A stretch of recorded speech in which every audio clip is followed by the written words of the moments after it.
Greetings, my friends, subscribers, and listeners. This is Real Action News Media, who bring you news, views, and reviews, and also updates. Today, I want to talk about gun violence in and around the city of Toronto. In this story, you will feel the depths of a mother's pain and love that she felt for her son. I just want to talk about an 8-year-old boy who was killed in his bed by a stray bullet. A mother is now grieving in pain.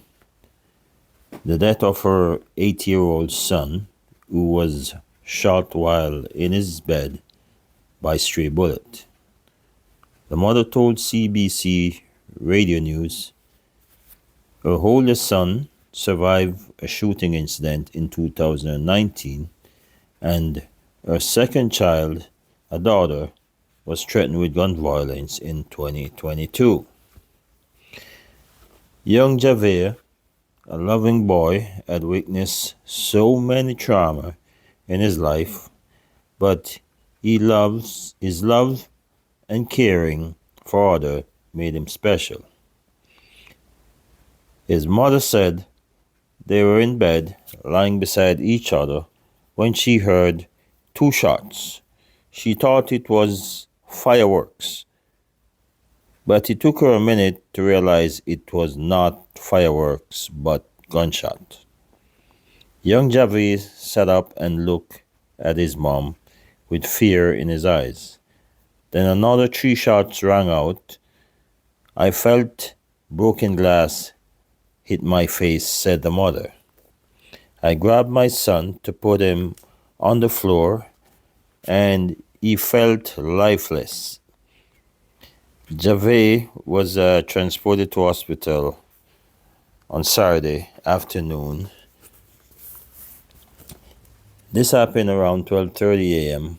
when police responded to a call at an apartment building on Martha Eden Way, Churchaway Drive, near Black Creek Drive, Toronto. This is the 26th homicide victim of the year. I am wondering, what is this city coming to? Councillor Francis Nunziata said, there are too many guns on the street.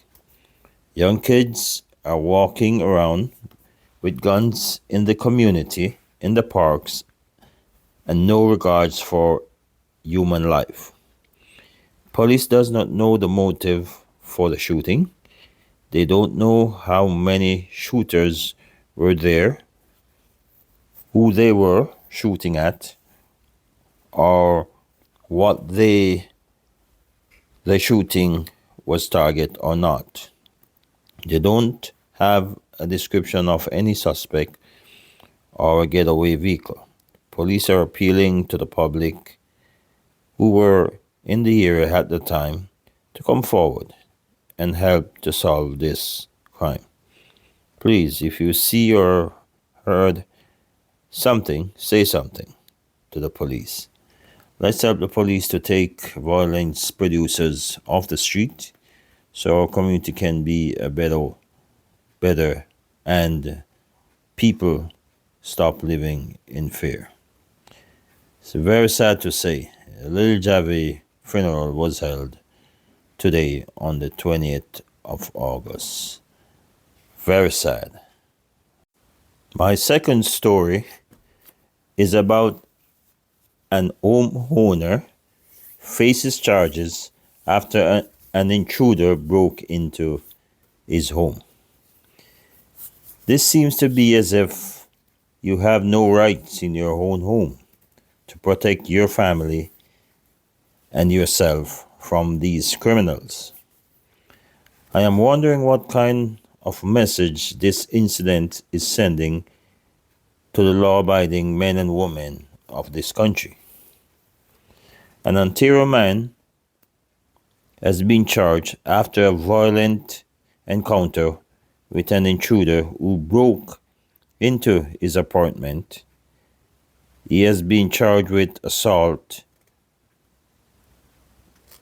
the wanting men.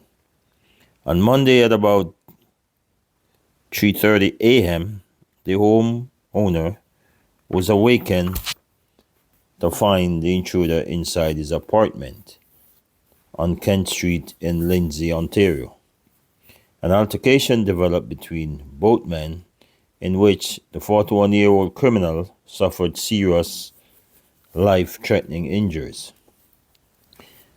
This was a wanted man who was wanted by the police for other crimes. He was taken to an hospital and later airlifted to an hospital in Toronto.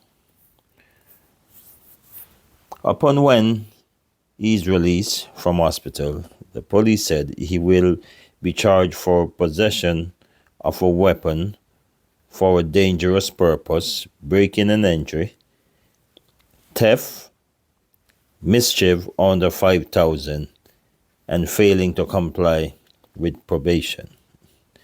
My question is, why is this criminal out on probation doing the same thing as he was doing before?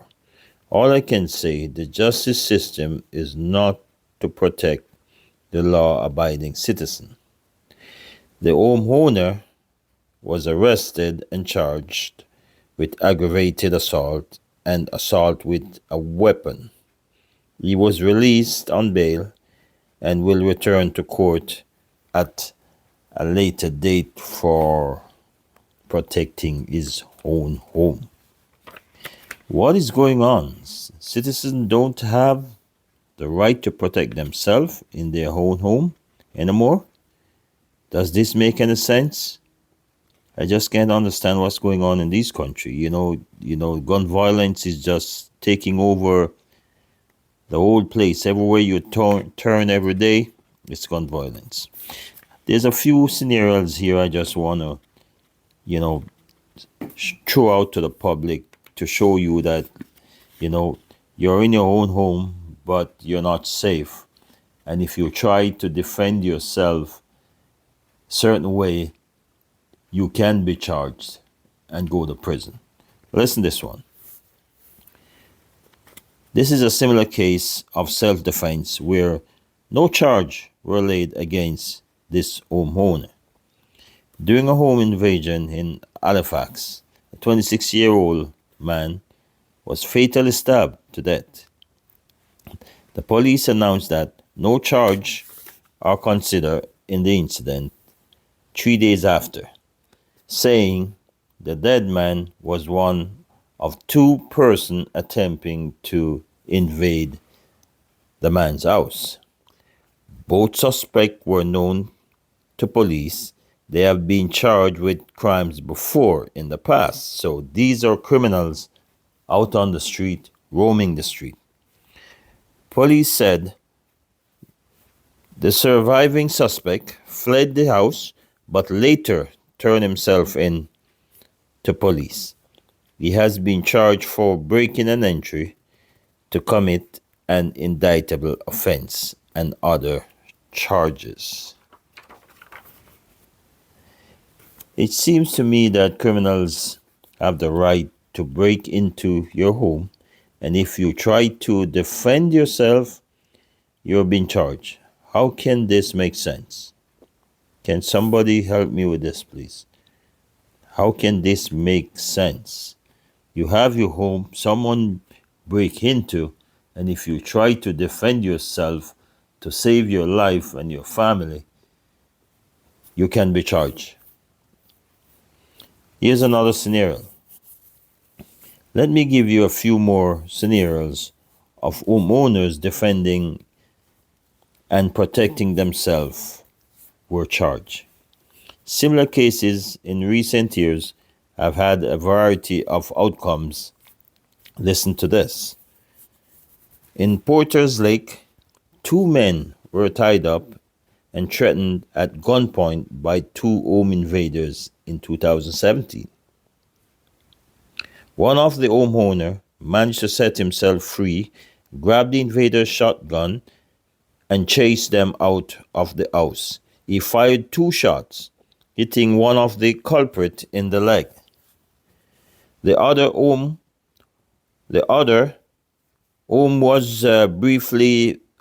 was briefly knocked unconscious, but when he wake up, he followed his friend outside with an illegal rifle and emptied 2 10-round clips at the fleeing criminals, hitting one of them in the back.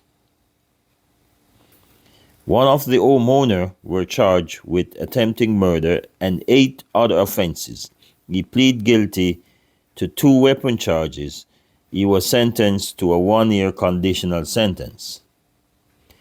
Police later dropped the weapon charges against his friend with the shotgun. It is really funny because the homeowner disarmed the criminal and used their own weapon to defend themselves, and now he was charged and found guilty. Another scenario. In Manitoba, a man was sentenced to 5 years in prison in 2019 after being convicted of manslaughter in the death of a person who entered his home in the middle of the night and attacked him with a knife. The homeowner disarmed the attacker and used his own weapon to stab him 13 times. The judge said he had the right to protect himself, but he went beyond what was necessary for self-defense. Wow. Another scenario. Last but not least, a 54-year-old man in Port Corb, Ontario, was acquitted in 2013 of weapons charging after firing 3 warning shots over the head of men who had thrown firebomb at his house. This man was only defending his property from intruders, and he was charged. Luckily, he was acquitted. You know, these are things that we have to be careful of as homeowners, because when these criminals come and try to break in your house and you try to defend yourself, the law is not defending you. It's as if they're defending these criminals, because you are always can be charged for defending your property and your home and defending your family. Okay? So this is my conclusion. Keep safe, protect yourself, protect your family, and protect your property. Thanks for listening. Please like, share, hit the notification bell, and subscribe. Talk to you soon. Thanks again.